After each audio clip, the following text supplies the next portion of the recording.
Celeste of Sulcata Grove, and today we are going to be taste testing the Red Kru Banana.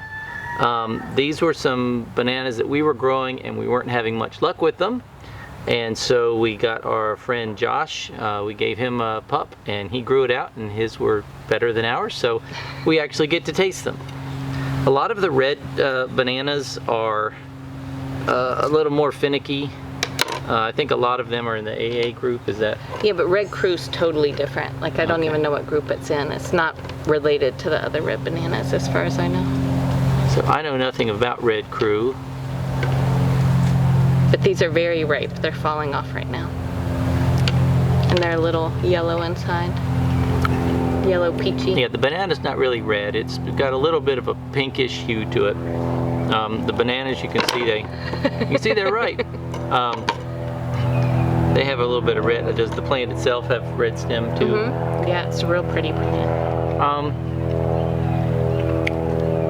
Texture-wise, texture's just like a Cavendish. Oh, I think it's denser. You think so? Mm-hmm. Because these are really ripe and it's still dense. Okay. Not a lot of flavor. Maybe even a little less. It's got a little bit of subacid. Just a tiny bit. Josh mentioned like a herbally flavor, and I kind of taste that a little bit. Like at the end of it, it's almost like if you had, I don't want to say oregano, but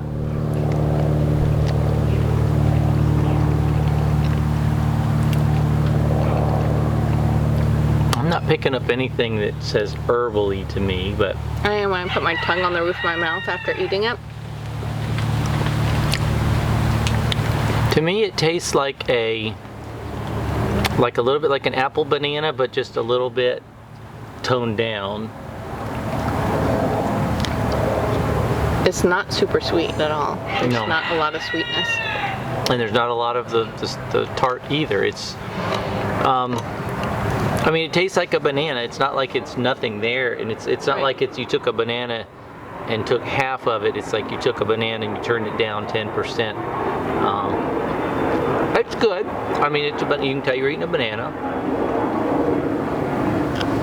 The texture's good. I don't know. It's just a little bit. I mean, I could eat it. If this was the only banana that was out there, I could certainly eat them. They'd be fine. If you wanted banana for something that wasn't sweet, so I think like maybe even cooking, or I saw somebody on Instagram made hash browns out of green banana.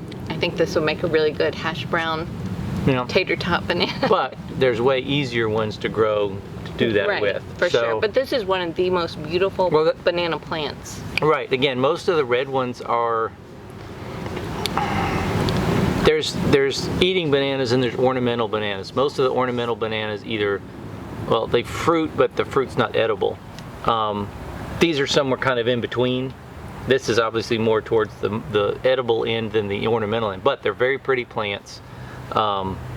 These are nice looking bananas. I mean, they do have a nice reddish tint to them.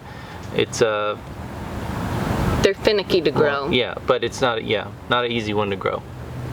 Ours grew fine here until we got like bacteria in the soil from too much raw compost. Oh yeah, we did do that. Don't do that, by the way. You know how they always say on the gardening shows, don't use composted manure and stuff.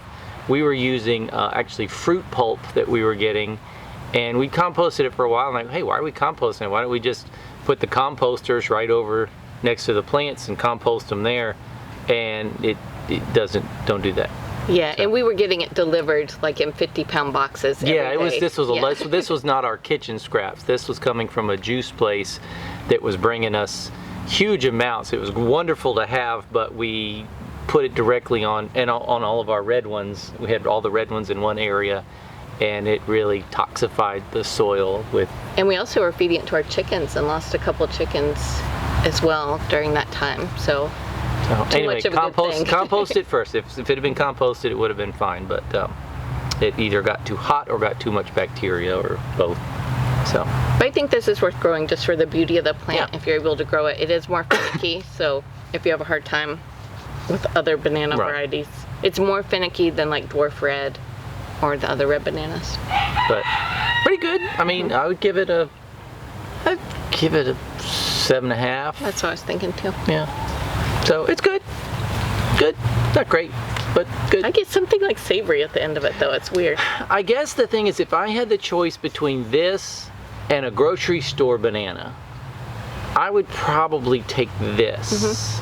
Simply because, I mean, a grocery store banana, the ripeness is a weird, like a real homegrown Cavendish, I would take that any day. But a homegrown Cavendish, just like with almost any other fruit or vegetable, in order to be in the grocery store, they have to be picked before they're ripe. They have to ripen on the shelves or in ethylene chambers, and it's just, they're not as good. They're just bottom line not as good. And actually, I think we had, did we grow some Cavendish? Well, we grew like a Williams banana, which is Cavendish. And they were actually really good. Yeah. Way better than the grocery store banana that it actually pretty much was. But, so this is good. But unless you're really looking for a collector type interesting plant more than just a practical one, it's probably not a good choice. But if you wanted an interesting plant, it would be in the top 5. Interesting I think plant, if you were for sure. growing like beautiful non-seeded edible bananas, this would be in the top 5 for specimen plants. You know what I mean? If you wanted. Well, and there are even the ornamental bananas that don't fruit are some really pretty plants. And they fruit usually, but they're full of seeds, yeah, like they're BBs. not very edible. All right, well, that's the Red Kru Banana, and hope you enjoyed watching, and we'll see you next time. Bye.